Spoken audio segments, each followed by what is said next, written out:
hari ini siap untuk hadapi tantangan kreatif dari saya? Luar biasa, terima kasih semangatnya. Hari ini kita memasuki pertemuan kedua mata kuliah Studio SDKP 3 Visual Branding and Media Promotion. Tujuannya hari ini adalah kita akan memahami tentang persepsi visual. Tujuannya kalian setelah memahami itu, kalian bisa memahami ruang lingkup branding dan peran media pemasaran. Nah, kali ini saya akan menjelaskan apa saja yang kalian terima di dalam di depan meja kalian. Pertama, kalian akan menerima lembar kerja. Lembar kerja ini akan dimanfaatkan untuk memahami apa yang akan kalian kerjakan. Yang kedua adalah kalian akan menerima post-it. Masing-masing kelompok akan menerima post-it. Kemudian yang ketiga, kalian akan menerima spidol besar dan spidol kecil. Ya, spidol besar dan spidol kecil. Kemudian kalian akan menerima prototipe produk yang kita sebut adalah produk X yang belum ada brandnya. Kemudian yang ketiga adalah 2 lembar prototipe. Oke, yang terakhir kalian akan menerima 2 lembar kertas HPS. Kemudian sekarang saya akan menjelaskan terkait prototipe tadi ya. Di hadapan kalian ada produk prototipe, namanya produk X. Nah, produk X ini akan posisinya akan berbeda dengan yang kalian hadapi, yaitu pertama produk-produk yang sudah ada di pasaran, yang sudah dibagikan. Kemudian sekarang kalian akan membuat pertama 2 kaji produk yang ada di pasaran. Silakan diidentifikasi identitas unsur visualnya serta yang telah dibangun selama ini. Jadi itu sudah kalian tahu posisi yang sudah kalian pahami. Yang kedua, kaji harga jual, ya, harga jual juga sudah dibagikan. Kemudian target audiensnya, alur hidup produknya, hingga kalian tahu positioning kedua produk tersebut. Kemudian yang ketiga, tentukan posisi produk X yang target audiensnya, kelas ekonominya, unsur visualnya akan kalian tentukan, sehingga kalian akan men-sketsa lalu kalian buat di prototipe produk X tersebut. Nah, silakan. Ya, nah pada masing-masing instruksi ya, ada batasan waktu yang telah diberikan pada setiap tahapan. Jadi saya harap kalian nanti tolong memperhatikan instruksi waktu yang diberikan. Ya, jadi setiap tahapan ada durasi dalam mengerjakan. Apa gunanya adalah supaya Anda terlatih ya, dan Anda memiliki kemampuan manajemen studio yang baik. Baiklah, sudah paham apa yang telah disampaikan? Sudah. Kayaknya masih lemas. Sudah paham apa yang telah disampaikan? Sudah.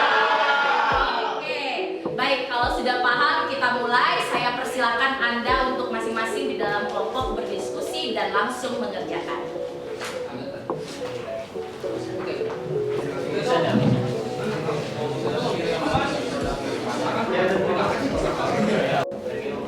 Nah, terserah ya. Oke. 1 orang 5 kata. Dia kan ini ketuanya baca nggak sih?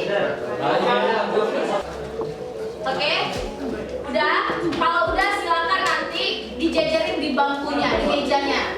Maka upayakan ada clear area di tengahnya, ya. Oke, bisa dipakai.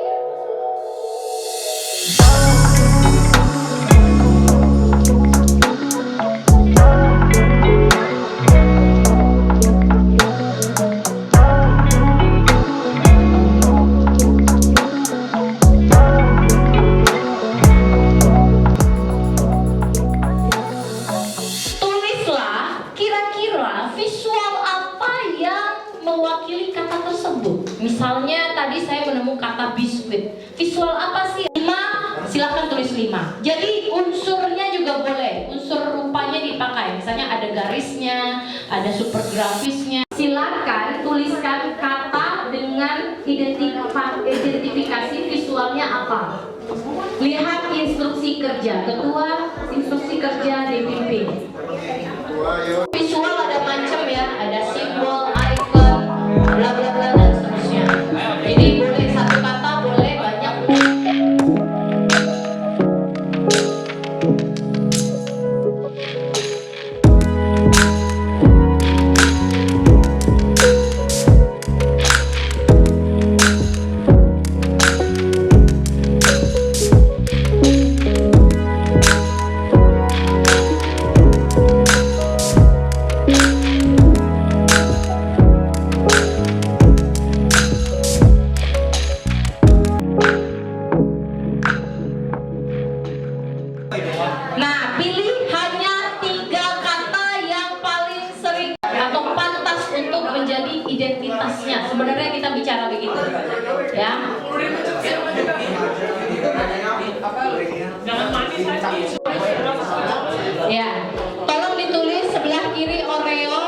ya, memilih 3 kata yang memang paling tepat. Jadi hanya 3 kata. Ya, hanya 3 kata.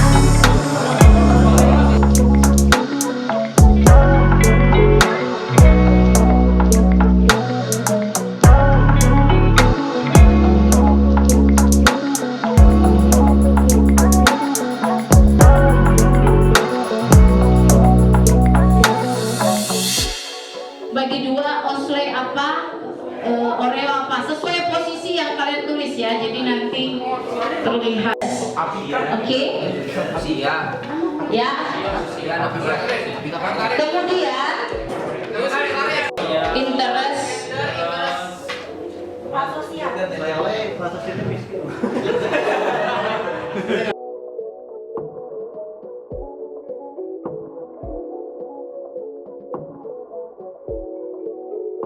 Tentang siklus sebuah produk. Nah, kita sebagai seorang desainer, kita harus mengetahui teori ini supaya kita tahu menentukan strategi desainnya.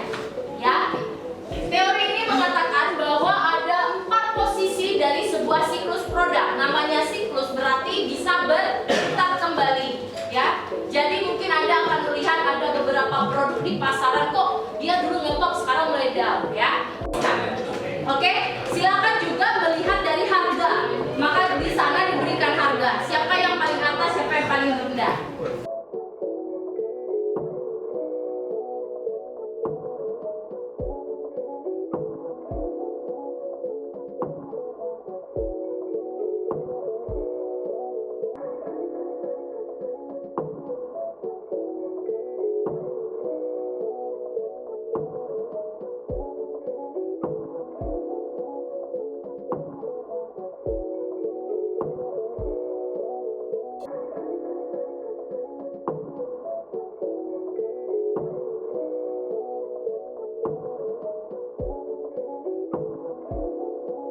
Oke, setelah kalian menemukan kedua produk yang sudah terkenal di pasaran, kalian sudah menemukan kata kunci, kemudian target audiensnya, sehingga berikutnya kalian akan menentukan produk X yang tentunya di dalam PLC-nya dia adalah posisinya apa?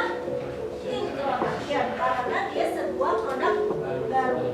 Sehingga apa yang harus dilakukan adalah dia harus beda dari pesaing yang telah kalian temukan tadi.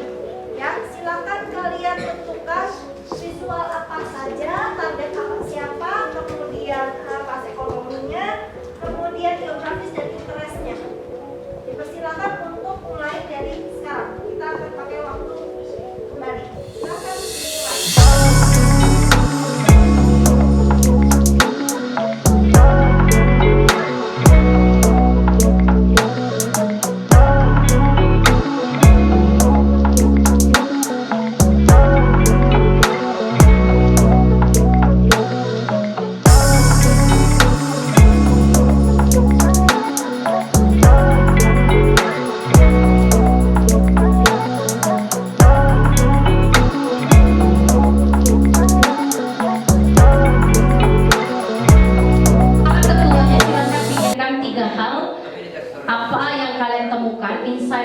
Dari pengalaman identitas visual yang kita diskusi dari awal sampai sekarang, apa yang kalian dapat, ya, kemudian pengalaman apa yang kalian dapat.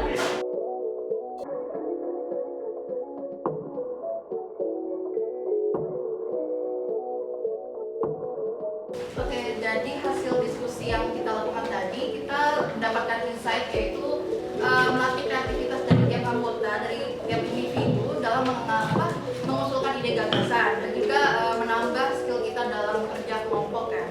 Dan pengalaman yang sering kita jumpai ya sebagai calon desainer tentunya brainstorming, benar kan? Brainstorming dari tiap project-project tersebut. Dan hasil diskusi yang kita lakukan tadi, kita menemukan 3 keywords yang itu FFT, yaitu fun, friendly, dan crunchy. Untuk friendly-nya sendiri itu yang dimaksud adalah saling berbagi karena biskuit gitu ya, berbagi untuk sesama teman atau keluarga. Untuk fun-nya sendiri kita akan memakai visual dari fontnya yang tidak terlalu tegas ataupun dari tagline-nya.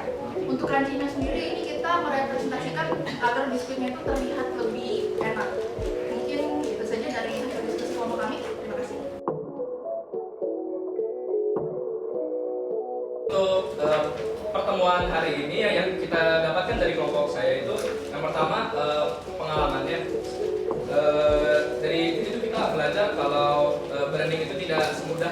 dikira, banyak aspek-aspek dengan serta elemen-elemen yang sangat perlu diperhatikan dengan detail. Dan untuk insight-nya di sini kami belajar sebagai calon desainer di masa depan bahwa bekerja kelompok dengan desainer lain itu sangatlah penting. Dan untuk kata kunci dari produk yang kami kembangkan yaitu X-Biscuit, yang pertama adalah fotografi, selfie, dan calm. Di sini kami memiliki tagline yang tagline tersebut adalah kejutan yang meriah. Oke, sekian. Assalamualaikum warahmatullahi wabarakatuh. Di sini dari hasil dari diskusi kita hari ini adalah pertama insight. Insight kita adalah pentingnya bekerja sama tim desainer. Terus tahu cara membuat branding yang tepat. Untuk pengalaman yang saya dapat adalah pengalaman untuk itu adalah branding yang sesuai untuk produk di posisi production dengan mengidentifikasikan dari brand yang sudah ada. Dari kata-kata kunci yang kita dapat adalah unik, funky, dan energik. Untuk funky sendiri ini kita ambil kayak orang-orang anak muda yang masih di tahap liarnya. Untuk unik sendiri, ya kalian semua udah tahu pasti kan unik itu seperti apa. Dan energik itu adalah untuk yang semangat gitu loh. Jadi itu aja sih untuk dari kelompok kita. Terima kasih.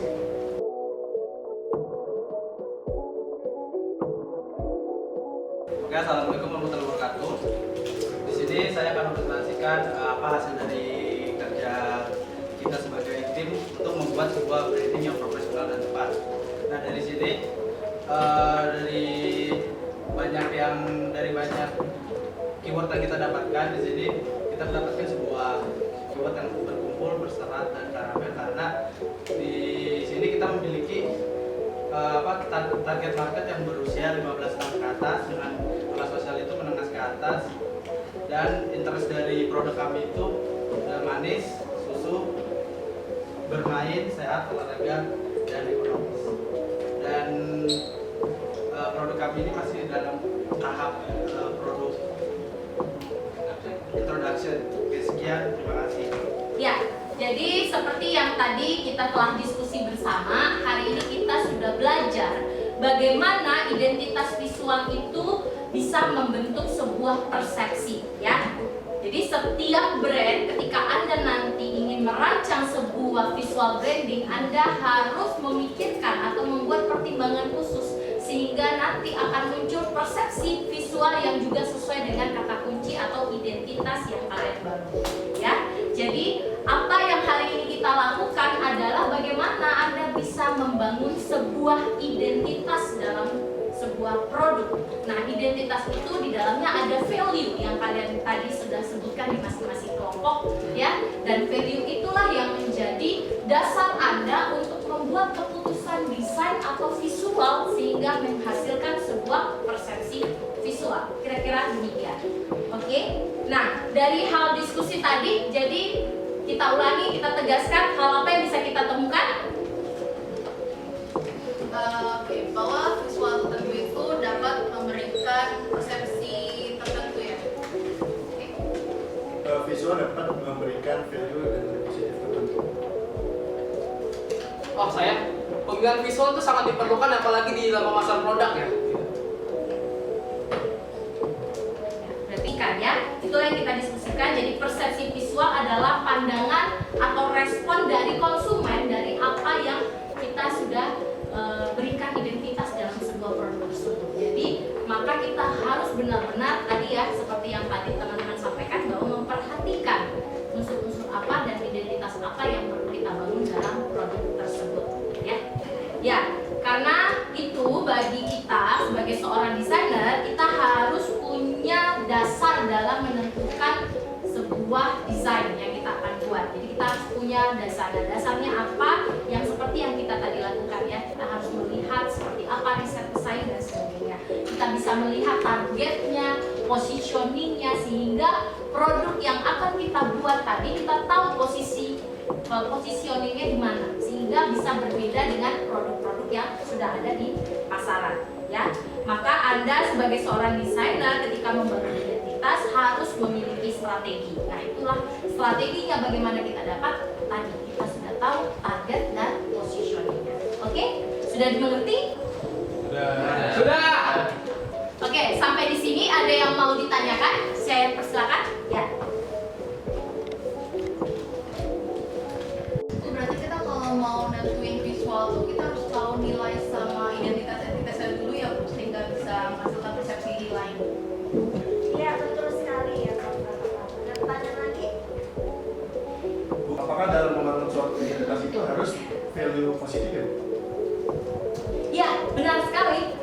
Jadi kita harus menentukan value yang positif. Logikanya aja ya, siapa di sini yang mau dicap identitasnya negatif? Nggak ada kan? Maka jelas ketika kita menentukan value-nya, kita harus menggunakan kata kunci yang bervalue positif. Oke, ada lagi yang mau bertanya? Silakan. Oh Tapi ya. kan terkadang yang ada yang positif buat diri kita, tapi untuk orang lain itu positif, bisa jadi negatif. Nah, demikian juga lah. Jadi ada realitanya ya seperti itu. Apalagi kita buatnya negatif ya, tentu jelas hasilnya akan persepsinya negatif. Sedangkan yang positif saja bisa berpersepsi orang negatif. Nah, maka itulah gunanya kita sebagai seorang desainer melakukan banyak pertimbangan-pertimbangan dan melakukan riset sebelum kita menentukan kata kunci sebagai identitas supaya value-nya memunculkan persepsi yang positif dan berdampak baik untuk brand tersebut. Itulah kekuatan kita dari visual branding. Oke, kita perhatikan inilah dari tadi yang kita diskusikan ya, gambaran dari materi hari ini di pertemuan kedua, bahwa tadi ya berbagai produk ya itu punya memunculkan yang namanya visual brand identity. Jadi visual brand identity adalah kita yang create ya, kita yang bentuk kata kuncinya tadi ya. Kemudian bagaimana brand identity akan menghasilkan yang namanya brand image. Jadi image itu adalah dari konsumen, bukan kita. Bisa tahu ya perbedaannya. Nah, jadi produk-produk yang ada di pasaran ini memiliki identitas dan value, itu yang tadi kata kunci yang kita bangun. Value-nya harus positif, identitasnya harus khas, ya kan? Kemudian di brand identity kita harus tahu menentukan targetnya siapa, positioningnya apa, ya. Dan kemudian inilah yang namanya brand image. Kita bisa mendapatkan persepsi visual dari apa yang sengaja sudah kita buat. Oke? Bisa dipahami? Bisa. Sekianlah pengalaman kelas dari kita hari ini. Kita sudah tahu bagaimana membangun identitas, bagaimana membangun value, dan bagaimana kita bisa menghasilkan sebuah persepsi visual. Ya, tentu saya harapkan pengetahuan dan keterampilan yang hari ini tentu dapat kalian latih lagi, dan sehingga nanti dapat lebih dikembangkan, sehingga nanti ke depannya Anda ini bisa menjadi project-project Anda ke depannya untuk di kelas-kelas berikutnya ya. Dan saya harap juga tentu nanti kita akan bertemu lagi di pertemuan ketiga dengan materi-materi yang tentu lebih menarik lagi dan pastinya lebih seru lagi ya. Oke, kayaknya kita enak mengakhirinya dengan sebuah quote of the day ya dari Steve Jobs ya, katanya pakar kreatif ha. Oke, katanya demikian ya. Terkadang ketika berinovasi kamu membuat kesalahan ya. Tadi kita buat kesalahan ya. Itu biasa. Jadi yang terbaik adalah mengakuinya dengan cepat dan terus meningkatkan inovasi yang lainnya. Oke, sekian hari ini pertemuan dengan saya. Saya harap kita semua dapat terus berkembang, berlatih dan tentu lebih kreatif. Oke?